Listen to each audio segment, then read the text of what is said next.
Hey everybody, I just wanted to make this quick video to share another recent Pleco breeding success. I've conquered another species on the list of Plecos that I've been looking to breed. This one was the L236 Super White, and I actually got these to spawn back in November, but I finally got around to putting together the footage and uploading it now, so I'll kind of just recap everything that happened. So I had L236 Super Whites for probably 2.5 years. I bought a group of maybe 5 or 6 as sub-adults, grew them out to adults, and they weren't doing anything. They weren't trapping. They weren't even, showing signs that they wanted to trap. I sold off a few males, added a few solo females I was able to buy from people here and there. I still couldn't get the group to go.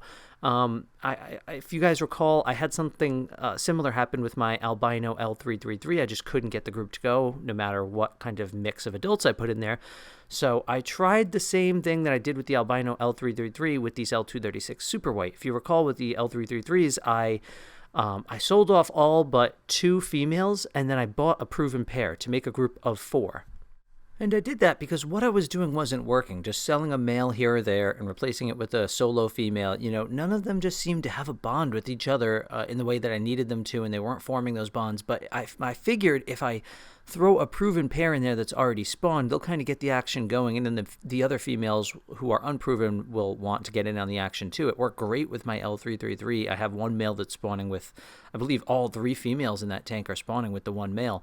So I did that with the L236 Super Whites. I sold off, I had a group of 5, I think it was. I sold off 3 of them. I think it might have been 1 or 2 males, 1 or 2 females. I forget what the mix was, but I kept 2 females for myself, and I bought a proven pair of L236 Super White. And shout out to Robert Escobar. He's the one that sold it to me. He's sold proven pairs of Super Whites to a ton of people because he was sitting on a giant colony of Super Whites.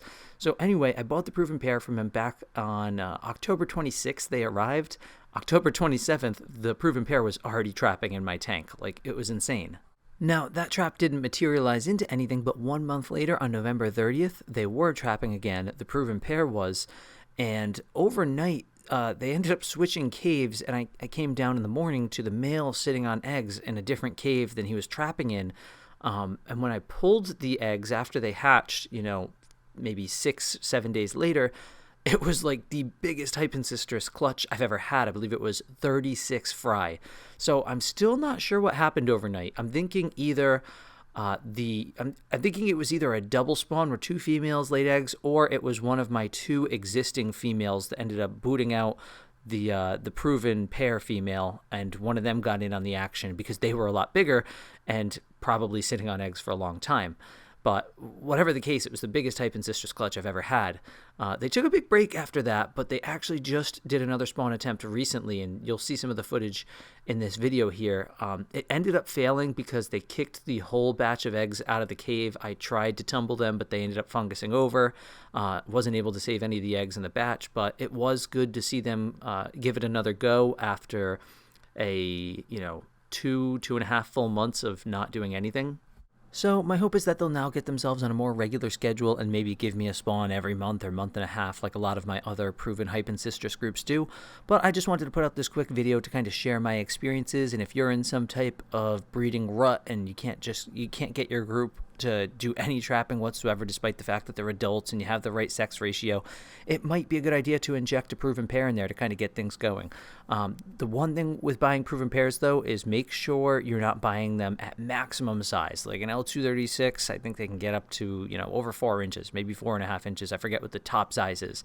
I got my proven pair from Robert at about 3 inches. So I knew they were a young proven pair, and that's a big factor for me. So if you're looking at proven pairs, I would recommend the same thing.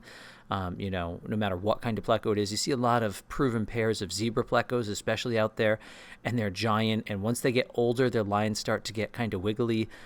So definitely be mindful of that, because you don't want to buy a proven pair that's, 10 or maybe even 15 years old. You're not going to get much usage out of them for very long.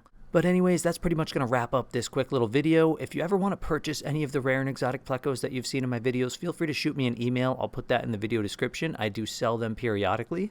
If you found this video interesting in any way, hit that like button. And if you're new to my channel and you want to see lots of great Pleco and aquarium content just like this, hit the subscribe button.